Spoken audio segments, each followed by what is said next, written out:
Hello बच्चों, तो आज हम बात करेंगे जीओसी की सेकेंड डीपीपी में। तो चलिए एक एक क्वेश्चंस को देखना स्टार्ट करते हैं। Mesomeric effect mesomeric effect involve the delocalisation. देखिए, मीजोमेरिक इफेक्ट में बेसिकली क्या होता है, इलेक्ट्रॉन का डिलोकलाइजेशन होता है ना। यानी कि वहां पर क्या होता है, डिलोकलाइजेशन होता है। और डिलोकलाइजेशन किसका होता है, डिलोकलाइजेशन ऑफ इलेक्ट्रॉन। अब क्वेश्चन उठता है कि वो इलेक्ट्रॉन कौन से हो सकते हैं। देखिए, वहां पर जो इलेक्ट्रॉन्स होते हैं वो बेसिकली अगर हम बात करें तो वो basically loan pair of electron हो सकते हैं, लोन पेयर ऑफ इलेक्ट्रॉन हो सकते हैं, ठीक है। या फिर वहां पर पाई इलेक्ट्रॉन हो सकते हैं। ओके, तो लोन पेयर ऑफ इलेक्ट्रॉन या पाई इलेक्ट्रॉन का डिलोकलाइजेशन होता है। तो वहां पर जो इफेक्ट होता है वो मीजोमेरिक इफेक्ट होता है। लेकिन ये डिलोकलाइजेशन जहां पर होता है उस जगह पर सिस्टम जो होता है वो कॉन्जुगेटेड सिस्टम होता है। कॉन्जुगेटेड सिस्टम तो आप जानते होंगे, कॉन्जुगेटेड सिस्टम। तो कॉन्जुगेटेड सिस्टम में डिलोकलाइजेशन होता है। क्लियर है, समझ में आ रही बात। तो यहाँ पर ये पूछा गया है कि mesomeric effect involve the delocalisation of. तो बेसिकली जो डिलोकलाइजेशन होता है वो पाई इलेक्ट्रॉन का ही सबसे ज्यादा होता है। जैसे प्लस एम लेते हैं तो प्लस एम में क्या कंडीशंस होती है, वहां पर लोन पेयर, ठीक है। और माइनस एम लेते हैं तो वहां पर पाई इलेक्ट्रॉन। तो यहाँ पर अगर हम बात करें तो एक जनरल सी बात है। तो यहाँ पर हम जो प्रेफर करेंगे प्रोटॉन का, नहीं प्रोटॉन का नहीं होता, सिग्मा इलेक्ट्रॉन का नहीं होता, यहाँ पर जो है पाई इलेक्ट्रॉन का डिलोकलाइजेशन होता है। दैट्स मीन थर्ड ऑप्शन जो होगा इसके लिए करेक्ट होगा।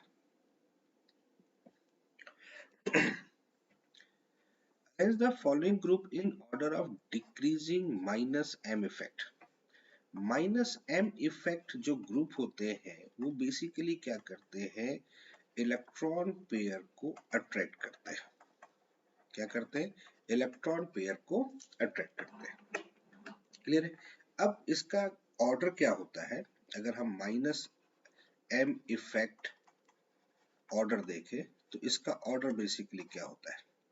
इसका ऑर्डर होता है सबसे ज्यादा NO2 होता है, फिर हमारे पास में SO3H होता है, फिर हमारा CN होता है, फिर हमारा CHO होता है, फिर कार्बोनिल कीटोनिक फॉर्म होता है, फिर उसके बाद में COX एसिड हैलाइड फॉर्म होता है, फिर COOR होता है, फिर COOH होता है, और फिर CONH2 होता है।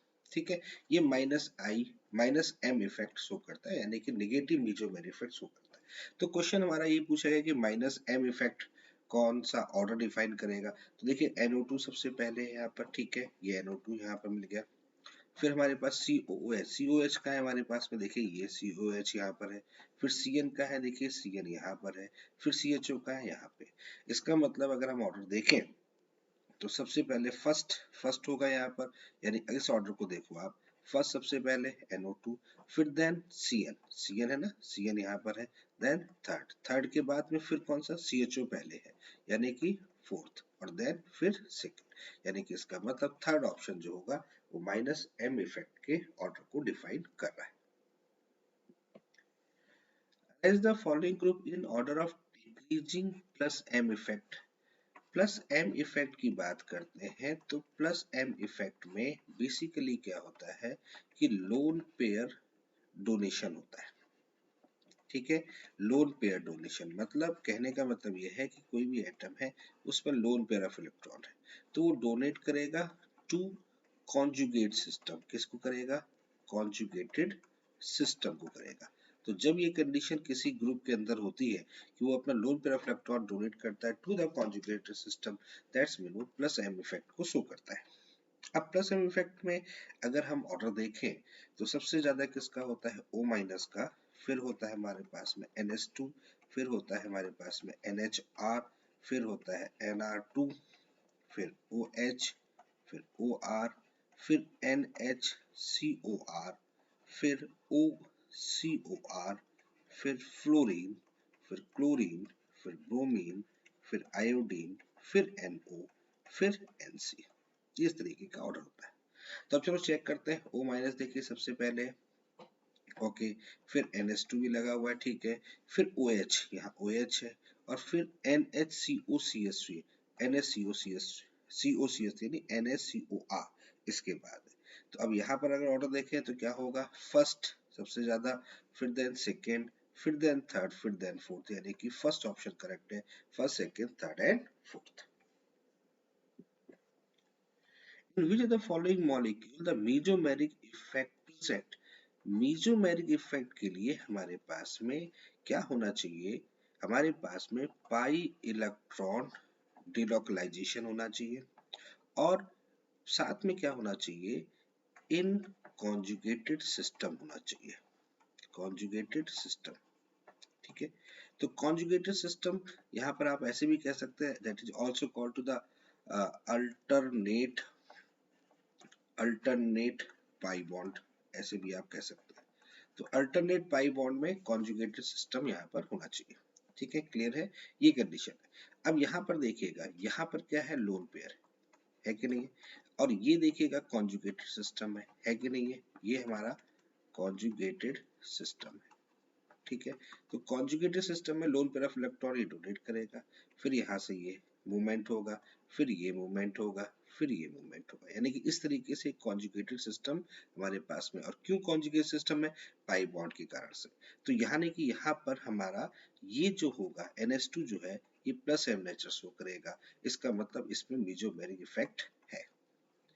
अब यहाँ पर देखिएगा, यहाँ पर loan pair of electron present नहीं है, सिर्फ ये जो पाई बॉन्ड है ये कॉन्जुगेटेड सिस्टम है, तो इसका इससे कोई भी लेना देना नहीं है, यानी इस ग्रुप के थ्रू यहाँ पर कोई भी इफेक्ट नहीं आ रहा है, तो इसका मतलब इसमें किसी भी तरीके का मेसोमेरिक इफेक्ट यानी कि शो नहीं करेगा। यहाँ पर देखिएगा, यहाँ पर जो लोन पेयर ऑफ इलेक्ट्रॉन है वो यूज नहीं हो रहे, सिर्फ ये कॉन्जुगेटेड सिस्टम है, यानी कि यहाँ पर इसका कोई भी रूल यहाँ पर नहीं शो करेगा। क्लियर है, यानी कि मैंने कहने का मतलब है कि इसके जो लोन पेयर ऑफ, अब इसमें पॉजिटिव चार्ज हो गया, तो पॉजिटिव चार्ज हो गया, नेचुरल सी बात है, ये इलेक्ट्रॉन डोनेशन की टेंडेंसी इसकी नहीं होगी, तो नहीं होगी, तो इस कंडीशन पे ये ग्रुप कोई भी इस कॉन्जुगेटेड सिस्टम के ऊपर कोई भी इफेक्ट नहीं डालेगा, यानी यहाँ पर भी मेसोमेरिक इफेक्ट डिफाइन नहीं होगा। अब इस Cl की बात करते हैं, इस Cl पे लोन पेयर ऑफ इलेक्ट्रॉन तो है, लेकिन यहाँ पर सिस्टम कॉन्जुगेटेड यहाँ नहीं है, यानी कि इसके साथ अगर हम देखें तो यहाँ पर कहीं पर भी सिस्टम कॉन्जुगेटेड नहीं, यानी कि यहाँ पर कॉन्जुगेशन, नो कॉन्जुगेशन।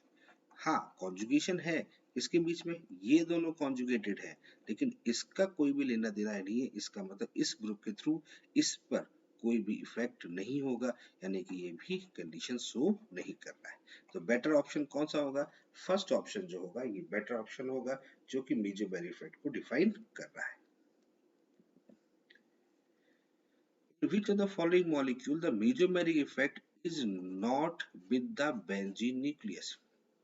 तो मेसोमेरिक इफेक्ट का मतलब हम ये भी कह सकते हैं जहां पर पाई इलेक्ट्रॉन डिलोकलाइजेशन इन कॉन्जुगेटेड सिस्टम, इन कॉन्जुगेटेड सिस्टम, या पाई इलेक्ट्रॉन डिलोकलाइजेशन, ठीक है, कहां पर हो, कॉन्जुगेटेड सिस्टम में। क्लियर है, इस टाइप से अगर कंडीशन होगी, या पाई होगा या लोन पेयर भी आप कह सकते हो, लोन पेयर अगर कॉन्जुगेटेड सिस्टम में होगा तो उस कंडीशंस में उस ग्रुप के थ्रू जो इफेक्ट पड़ेगा वो मेसोमेरिक इफेक्ट होगा। अब जैसे कि यहाँ हम बात करते हैं, देखिएगा ये C डबल बॉन्ड हो, मो इलेक्ट्रोनेगेटिव एलिमेंट, तो ये पॉजिटिव टू नेगेटिव शो कर रहा है, और यहाँ पर ये क्या है, लोन पेयर ऑफ इलेक्ट्रॉन। अब लोन पेयर ऑफ इलेक्ट्रॉन इधर भी कॉन्जुगेटेड हो सकते हैं, और यहाँ पर अगर हम इसको ऐसे डबल बॉन्ड बनाए तो लोन पेयर ऑफ इलेक्ट्रॉन इधर भी कॉन्जुगेटेड हो सकते हैं, हालांकि इधर कॉन्जुगेशन होने की जो पॉसिबिलिटी होगी वो सबसे ज्यादा होगी, होगी कि नहीं होगी, सबसे ज्यादा होगी, बट लेकिन इसके साथ में कॉन्जुगेशन ये शो कर सकता है। क्लियर है, समझ में आ रही बात, तो यानी कि यहाँ पर आपका मेसोमेरिक इफेक्ट यहाँ पर वर्क करेगा। यहाँ देखिए, यहाँ लोन पेयर ऑफ इलेक्ट्रॉन है, यहाँ पर ये डबल बॉन्ड होगा, ये डबल बॉन्ड होगा, ये होगा, तो यानी इसके साथ में कॉन्जुगेशन शो करेगा, ये कॉन्जुगेशन शो करेगा, तो यानी यहाँ पर ये मेसोमेरिक इफेक्ट शो कर सकता है। यहाँ देखिए, यहाँ क्या कंडीशन है, ये C double bond O break कर रहे हैं, तो यहाँ डबल बॉन्ड इलेक्ट्रोनेगेटिव डिफरेंस है, इसी तरीके से यहाँ भी डबल बॉन्ड करेक्ट है, तो यहाँ पर भी कॉन्जुगेशन शो हो सकता है, यानी कि ये आपके पास में जो भी पाई इलेक्ट्रॉन्स है या जो भी लोन पेयर है वो कॉन्जुगेटेड सिस्टम के साथ में अटैच्ड होने चाहिए, अगर ऐसा होगा तो उस कंडीशन में मेसोमेरिक इफेक्ट होगा। अब लेकिन यहाँ पर अगर बात करें तो यहाँ पर लोन पेयर ऑफ इलेक्ट्रॉन है, ये लोन पे और ये इलेक्ट्रोनेगेटिव डिफरेंस है, तो ये बॉन्ड टूटेगा यहाँ पे, ठीक है। पॉजिटिव नेगेटिव, यहाँ पे इलेक्ट्रॉन डेंसिटी कम होगी, तो ये इसके साथ तो कॉन्जुगेटेड हो गया। बट यहाँ से यहाँ तक का देखिए आप, यहाँ पर क्या अल्टरनेट पाई बॉन्ड प्रेजेंट है, नहीं है। क्या यहाँ पर कॉन्जुगेशन हो रहा है, नहीं हो रहा है। तो इस जगह पर दोनों साइड से इस बेंजीन में कॉन्जुगेशन नहीं है। क्या नहीं है? कॉन्जुगेशन नहीं है। तो जो कॉन्जुगेशन इस साइड से नहीं है, इसका मतलब यहाँ पर ये मीजोमैन इफेक्ट वर्क नहीं करेगा। तो कौन नहीं कर रहा है? दैट्स मीन फोर्थ ऑप्शन है जो नहीं कर रहा है। Electron density order in the benzene nucleus. Electron density order in benzene nucleus, यानी कि इस बेंजीन पे इलेक्ट्रॉन डेंसिटी बतानी है, ठीक है। तो ऑब्वियसली बात है कि इलेक्ट्रॉन डेंसिटी इंक्रीजिंग वाली ही बतानी होगी। अब इंक्रीजिंग वाली किस पर डिपेंड करती है? ग्रुप के नेचर पर डिपेंड करती है। यानी कि अगर हमारे पास में कॉन्जुगेटेड सिस्टम के साथ में प्लस एम नेचर का ग्रुप लगा दिया जाए, ठीक है, क्या प्लस एम नेचर का ग्रुप लगा दिया जाए, तो ये अपना लोन पेयर इलेक्ट्रॉन इस कॉन्जुगेटेड सिस्टम को प्रोवाइड करेगा। क्लियर? जिससे कि इस कंडीशन में यहाँ पर डेंसिटी जो होगी, इलेक्ट्रॉन डेंसिटी जो होगी, वो इंक्रीज हो जाएगी। क्लियर है? समझ में आ रही बात? और जितना प्लस एम नेचर होगा उतनी ही इलेक्ट्रॉन जो डेंसिटी होगी वो भी हमारी इंक्रीज करेगी, ठीक है। तो अब यहाँ पर नेचर समझने की कोशिश करते हैं। देखो NH2 क्या है? प्लस एम नेचर है, यानी लोन पेयर ऑफ इलेक्ट्रॉन है, ये कॉन्जुगेटेड सिस्टम है। हेलोजन की बात करते हैं, तो हेलोजन में प्लस एम होता है और माइनस आई होता है, और नेगेटिव इलेक्ट्रिक इफेक्ट ज्यादा होता है प्लस एम से, ठीक है। तो इसका मतलब ये इलेक्ट्रॉन को अट्रैक्ट करने की कोशिश करेगा, कॉन्जुगेशन करेगा, बट यहाँ पर इसकी जो टेंडेंसी होती है माइनस आई ज्यादा होता है प्लस एम से। इसका मतलब इसकी इलेक्ट्रॉन की जो डोनेशन की टेंडेंसी होगी वो कम होगी और अट्रैक्टिंग की टेंडेंसी ज्यादा होगी। यानी कि ये बेसिकली यहाँ पर जो डेंसिटी की होगी उसको ये क्या करेगा? डिक्रीज करेगा। यहाँ पर ये इंक्रीज करेगा। CS3 जो होता है वो प्लस आई बिहेवियर शो करता है। प्लस आई बिहेवियर शो करता है तो ये इलेक्ट्रॉन डेंसिटी को इंक्रीज करेगा, यानी कि यहाँ पर जो डेंसिटी होगी वो इंक्रीज होगी। NO2 तो कंप्लीटली माइनस एम माइनस आई होता है, तो ये तो इलेक्ट्रॉन को अपनी ओर अट्रैक्ट करेगा। इसका मतलब यहाँ पर जो डेंसिटी होगी वो डेंसिटी बहुत ही कम होगी। तो इन सभी से अगर हम देखा जाए तो यहाँ पर अगर हम ऑर्डर देखें तो सबसे ज्यादा जो डेंसिटी इंक्रीज करेगा वो कौन सा हो रहा है? फर्स्ट। फिर उसके बाद मैंने कहा ये प्लस आई नेचर होगा, ये डेंसिटी इंक्रीज करेगा। तो देन उसके बाद कौन सा आ जाएगा हमारे पास में? थर्ड। अब इसमें और इसमें बात करें तो ये तो जबरदस्त है, माइनस एम माइनस आई दोनों कॉम्बो फॉर्म है। यहाँ पर माइनस आई है greater than plus M nature है, तो हालांकि ये थोड़ा सा कम होगा। इसका मतलब इसमें डेंसिटी बहुत डिक्रीज होगी लेकिन इसमें थोड़ी सी कम डिक्रीज होगी। तो देन सेकेंड आ जाएगा और लास्ट जो आएगा वो फोर्थ आएगा। तो ओवरऑल अगर हम बात करें तो ये ऑर्डर होगा first third second and fourth, first third second and fourth. That's mean second option correct है। Rank the following compound in order of decreasing electron density in the benzene nucleus. चलिए, electron density decreasing की बात चल रही है, कितना decrease करेंगे? तो इलेक्ट्रॉन डेंसिटी डिक्रीज कब होगी? माइनस आई नेचर अगर हमारे पास में है तो उस कंडीशन पे इलेक्ट्रॉन डेंसिटी जो होगी वो आपकी डिक्रीज करेगी। यही तो होगा, minus M minus I nature is directly inversely proportional to electron density. तो हमें ये देखना पड़ेगा। और यहाँ पर हम ये भी कह सकते हैं प्लस एम प्लस आई नेचर जो होगा वो क्या करेगा? इलेक्ट्रॉन डेंसिटी के डायरेक्टली प्रोपोर्शनल होगा, यानी कि वो इंक्रीज करेगा। ये कंडीशन है। तो यहाँ पर पहला फर्स्ट अगर हम बात करें तो फर्स्ट में हमारे पास में क्या है? फर्स्ट में हमारे पास में इस तरीके का कॉन्जुगेशन है, ये Cl है, ठीक है। सेकेंड में बात करें तो यहाँ पर अगर हम सेकेंड की बात करें तो 4 नाइट्रो लगा हुआ है, यानी ये कंडीशन है। यहाँ पर आपके पास में नाइट्रो है, ये Cl है, तो यहाँ Cl ले लो, यहाँ NO2 ले लो, ठीक है। फिर उसके बाद थर्ड की कंडीशन की बात करते हैं, तो थर्ड वाली कंडीशन में यहाँ पर अगर हम ले लें तो ये कंडीशन हो गई। तो यहाँ पर Cl आ गया, 2 यहाँ पर आ गया, NO2 यहाँ पर 4 आ जाएगा, ठीक है। ये थर्ड हो गया। और फोर्थ वाली कंडीशन ले लो, तो यहाँ पर अगर हम बात करें तो यहाँ हो गया आपका Cl, ठीक है, यहाँ पर आपके पास में ये कंडीशन, ये कंडीशन, ये कंडीशन, यहाँ पर NO2 हो गया, यहाँ NO2 हो गया और देन यहाँ NO2 हो गया। अब आप देखिए इस कंडीशंस में ये माइनस आई है, ठीक है, यहाँ पर भी ये माइनस आई है, ये देखिए माइनस एम है, यहाँ देखिए ये माइनस आई है, यहाँ पर दो माइनस एम है, ये भी माइनस एम है, ये भी माइनस एम है, यहाँ पर ये माइनस आई है, ये यहाँ पर हमारे पास में माइनस एम है, ये माइनस एम है, ये माइनस एम। तो जितना ज्यादा minus M minus I nature होगा इलेक्ट्रॉन डेंसिटी उतनी कम होगी। तो अब मुझे बताइए इलेक्ट्रॉन डेंसिटी की बात करें तो सबसे कम इलेक्ट्रॉन डेंसिटी किसमें है? फोर्थ में। और सब उसके कंपेयर में फर्स्ट में इलेक्ट्रॉन डेंसिटी ज्यादा होगी, यानी फर्स्ट हो गया, फिर सेकेंड हो गया, फिर थर्ड हो गया, फिर देन फोर्थ हो गया। ये हमारे पास में ओवरऑल आंसर आएगा first, second, third and fourth. That's mean first option correct है। Resonance effect involve, resonance effect कहाँ होता है? देखिए रेजोनेंस इफेक्ट के लिए हमारे पास में सिस्टम शुड बी कॉन्जुगेटेड। क्या होना चाहिए? कॉन्जुगेटेड। अब कॉन्जुगेटेड कितने टाइप का होता है, यानी कि कॉन्जुगेटेड सिस्टम की बात कर रहे हैं तो कॉन्जुगेटेड सिस्टम बेसिकली कितने टाइप का होता है उसके बारे में डिस्कस करते हैं। तो फर्स्ट है delocalisation of pi electron with the conjugated system. Conjugated system मतलब अल्टरनेट पाई बॉन्ड, इसको ऐसे भी कह सकते हो, अल्टरनेट पाई बॉन्ड, ऐसे भी आप कह सकते हो। तो कुछ इस टाइप की कंडीशन आ जाए यार, CS2 double bond CS, then CS double bond CS2, ये है हमारे पास में अल्टरनेट, तो इसमें कॉन्जुगेशन है। दूसरी बात करते हैं delocalisation of lone pair along a conjugated system, यानी कुछ ऐसा लोन पेयर ग्रुप लगा दिया, इसके साथ में CS डबल बॉन्ड CS2, ये कंडीशन है, क्लियर। तो ये लोन पेयर ऑफ इलेक्ट्रॉन का डिलोकलाइजेशन होगा, यानी कि ये भी कॉन्जुगेटेड सिस्टम है।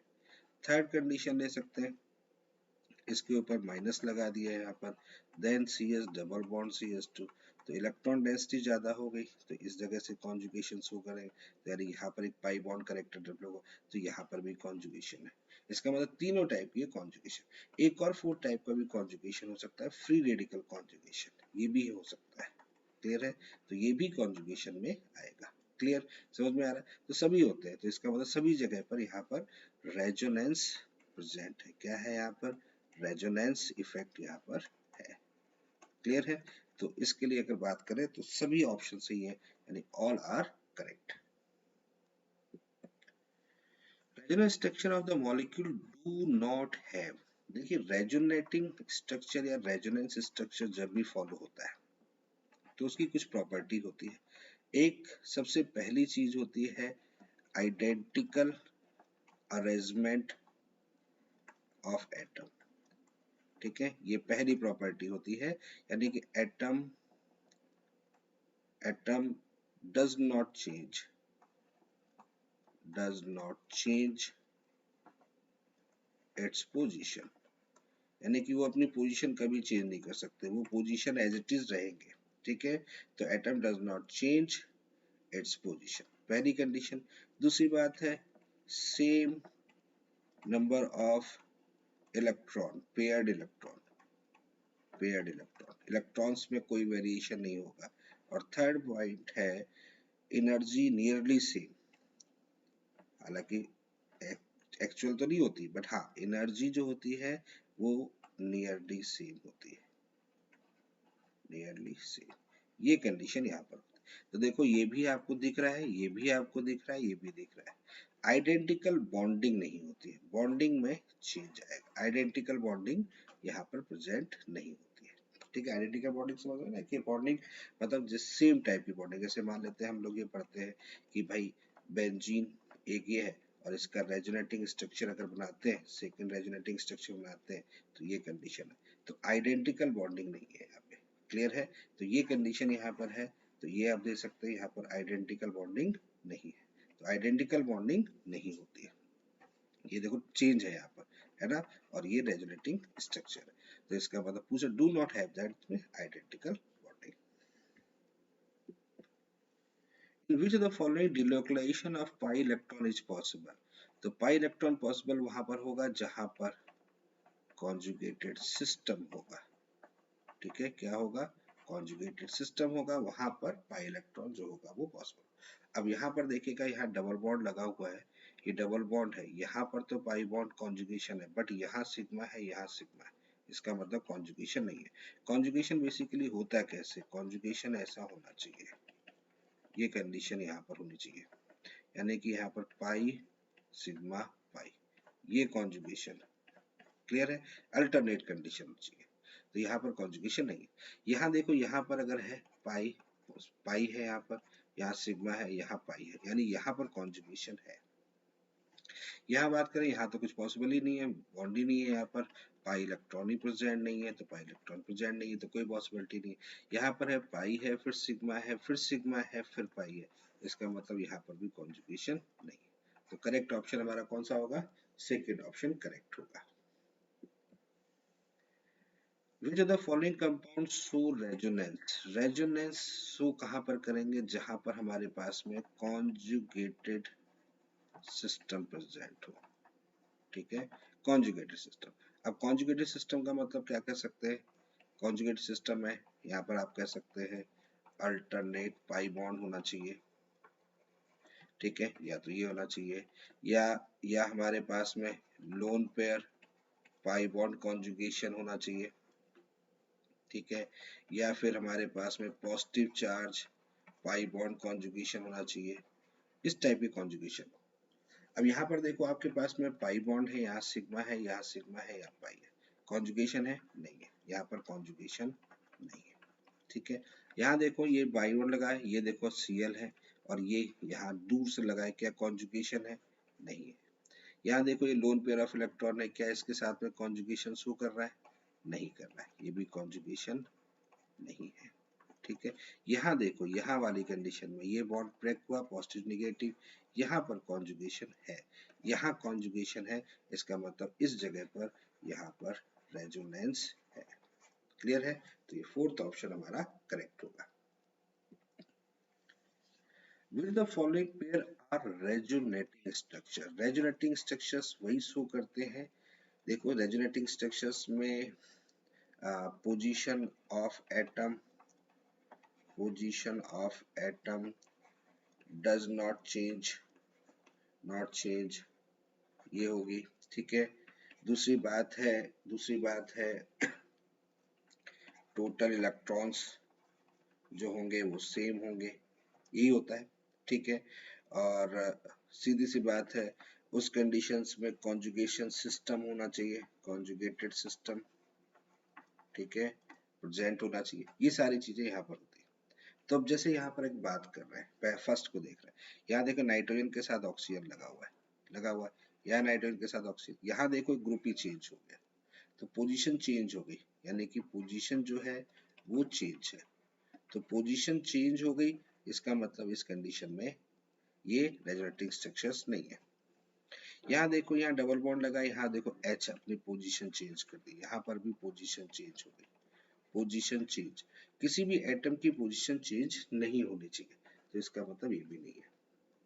यहाँ बात करते हैं, यहाँ डबल बॉन्ड है, ठीक है, यहाँ डबल बॉन्ड आ गया, क्लियर है, कॉन्जुगेशन नहीं है, कॉन्जुगेशन नहीं है, तो कॉन्जुगेशन नहीं है, तो इसका मतलब यहाँ पर भी ये कंडीशन पॉसिबल नहीं है। यहाँ देखो, यहाँ पर देखिए एटम सेम है, अब यहाँ पर हुआ क्या होगा, अगर हम गौर से देखें तो यहाँ पर कंडीशन कुछ ये होगी, क्योंकि यहाँ पर पॉजिटिव चार्ज है, इलेक्ट्रॉन डेंसिटी कम है, ठीक है, तो नेचुरल सी बात है पाई इलेक्ट्रॉन इधर शिफ्ट होंगे, तो ये डबल बॉन्ड करेक्टर यहाँ पर बन जाएगा, और डबल बॉन्ड करेक्टर जैसे ही बना वैसे ये क्या होगा, एक बॉन्ड यहाँ से यहाँ ब्रेक होगा, यानी कि ये कंडीशन यहाँ पर आएगी, क्लियर। तो ये इसका रेजोनेटिंग स्ट्रक्चर्स है, यानी कि ये इसका रेजोनेटिंग स्ट्रक्चर है, और यहाँ पर कहाँ पर कोई एटम चेंज हुआ है, पोजीशन चेंज की है, नहीं है, इसका मतलब सेकंड ऑप्शन करेक्ट है।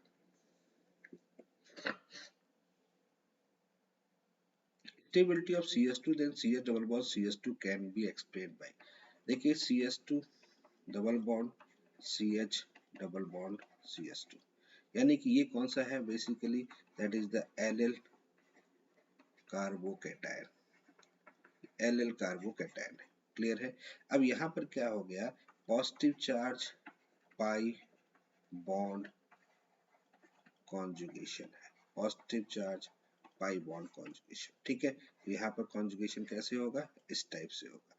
तो यहाँ पर इसका रेजोनेटिंग स्ट्रक्चर अगर ड्रॉ करेंगे तो CH2 double bond CH then CH2 plus का फॉर्मेशन होगा। क्लियर।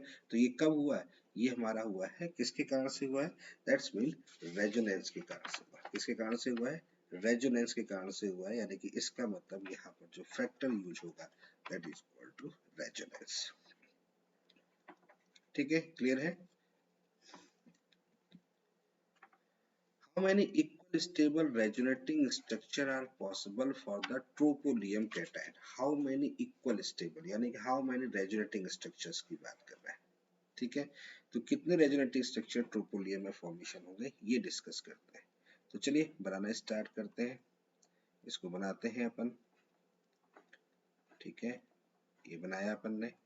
तो अपने पास में क्या गिवन है, पहले तो इसी को देख लेते हैं। यहाँ देखो पॉजिटिव चार्ज गिवन है, क्लियर है, एक यहाँ पर, एक यहाँ पर, एक यहाँ पे। ठीक है, सेकेंड रेजोनेटिंग स्ट्रक्चर्स बनाएंगे। तो सेकेंड रेजोनेटिंग स्ट्रक्चर ऐसे बना लेंगे, पॉजिटिव टू नेगेटिव,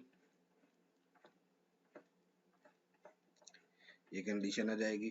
तो यहाँ डबल बॉन्ड आ गया, ये डबल बॉन्ड आ गया, ये पॉजिटिव चार्ज यहाँ बन जाएगा और ये होगा।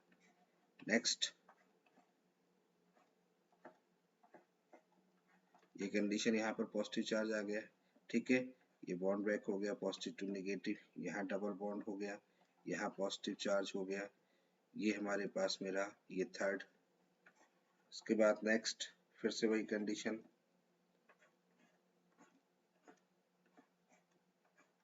ठीक है, तो ये पॉजिटिव चार्ज, ये डबल बॉन्ड यहाँ बन जाएगा, ये पॉजिटिव चार्ज यहाँ बन जाएगा, ये एक यहाँ होगा और एक यहाँ होगा। नेक्स्ट,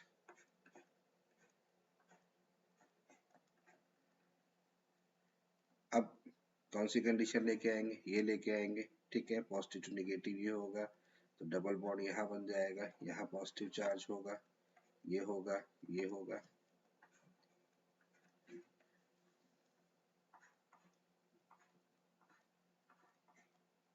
ये कंडीशन हो गई। अब यहाँ पर फिर से वही कंडीशन यहाँ पर लगेगी। ये कंडीशन यहाँ पर है, देखो यहाँ पर कार्बन इस पर पॉजिटिव चार्ज था, यहाँ पर पॉजिटिव चार्ज इस पर आ गया है। तो इसका मतलब फिर से ये रेजोनेटिंग स्ट्रक्चर ड्रॉ करेगा। आप पॉजिटिव चार्ज को देखते जाए, पॉजिटिव चार्ज कौन से कार्बन एटम पे आ रहे हैं। ठीक है, ये कंडीशन हो गई। फिर से यहाँ पर मूवमेंट हुआ, तो यहाँ से अगर हम रखेंगे तो ये डबल बॉन्ड यहाँ आ जाएगा, ये पॉजिटिव चार्ज यहाँ आ जाएगा, देन यहाँ और फिर देन यहाँ। अब देन फिर से अगर लेके जाओगे, ये लेके जाओगे तो पॉजिटिव चार्ज यहाँ जनरेट हो रहा है। क्लियर, तो ये पहला वाला है। तो आप टोटल देखो 1 2 3 4 5 6 7, यानी कि 7 रेजोनेटिंग स्ट्रक्चर्स यहाँ पर ड्रॉ होंगे। तो फाइनली आंसर कौन सा हो जाएगा, फोर्थ ऑप्शन करेक्ट होगा। Which of the following is not acceptable resonating structure of buta 1 2 3 triene? देखिएगा buta 1 2 3 1 2 और यहाँ पर एक और जोड़ लें, C डबल बॉन्ड C, ये होगा 1 2 3। ठीक है, ट्राइइन, ये हमारे पास में फॉर्म। अब इसमें अगर बात करें रेजोनेटिंग स्ट्रक्चर्स की बात करें, तो रेजोनेटिंग स्ट्रक्चर्स में क्या होगा, ये बॉन्ड यहाँ से, चलो यहाँ टूट गया, मान लेता हूँ सपोज दैट किसी भी अदर फैक्टर के थ्रू, तो ये पॉजिटिव नेगेटिव हो गया है ना। और यहाँ से यहाँ पर जब ये पॉजिटिव चार्ज आएगा तो नेचुरल सी बात है इस साइड में इलेक्ट्रॉन ट्रांसफर होंगे, तो ये क्या बनेगा, एक और बॉन्ड बनेगा, तो ये ट्रिपल बॉन्ड बन गया। यहाँ CH2 प्लस हो गया और यहाँ CH2 माइनस हो गया। अब अगर हम मूवमेंट इधर की ओर करना चाहें, रिवर्स करना चाहें, तो इसको मैं लिख सकता हूँ CH2 minus then C triple bond C CH2 प्लस, ये भी लिख सकता हूँ, यानी ये भी हो गया, ये भी हो गया। ठीक है, ये तो होगा ही होगा। तो ये देखो, ये भी फर्स्ट दिख रहा है, ये सेकेंड दिख रहा है, ये थर्ड दिख रहा है। फ्री रेडिकल की पॉसिबिलिटी नहीं होगी, क्यों, क्योंकि बहुत ज्यादा हाई एनर्जी की रिक्वायरमेंट होगी। क्लियर है। और ट्रिपल बॉन्ड, जैसे यहाँ पर फ्री रेडिकल डबल बॉन्ड है, ट्रिपल बॉन्ड में फॉर्म बना, तो इसके लिए पॉसिबल नहीं होगा, यानी कि मोर स्टेबल, मोर यहाँ पर मैं बोल सकता हूँ more energy required to the formations of free radical. तो ये एक्सेप्टेबल कंडीशंस नहीं है। ठीक है। और दूसरी बात एक और कह सकते हैं, एक और कंडीशन है, नंबर ऑफ इलेक्ट्रॉन्स जो है यहाँ पर, टोटल नंबर ऑफ इलेक्ट्रॉन जो होंगे, टोटल नंबर ऑफ इलेक्ट्रॉन जो है वो डिफरेंट है कि नहीं है। जबकि रेजोनेटिंग स्ट्रक्चर्स में खासियत है total number of electron, total number of electron जो होने चाहिए वो सेम होने चाहिए। ठीक है, क्लियर है। तो नंबर ऑफ इलेक्ट्रॉन क्या ये कह सकते हैं, number of electron loan paired electron, number of electron paired की बात कर रहा हूँ, पेयर्ड की बात कर रहा हूँ। Total number of paired electron जो है वो हमारे पास में सेम नहीं है। ठीक है, क्लियर है। तो ये थर्ड है, फोर्थ नहीं है, इसका मतलब आंसर जो होगा वो हमारा फोर्थ होगा। तो बच्चों ये रही आज की डीपीपी, चलो फिर मुलाकात होगी नेक्स्ट डीपीपी के साथ।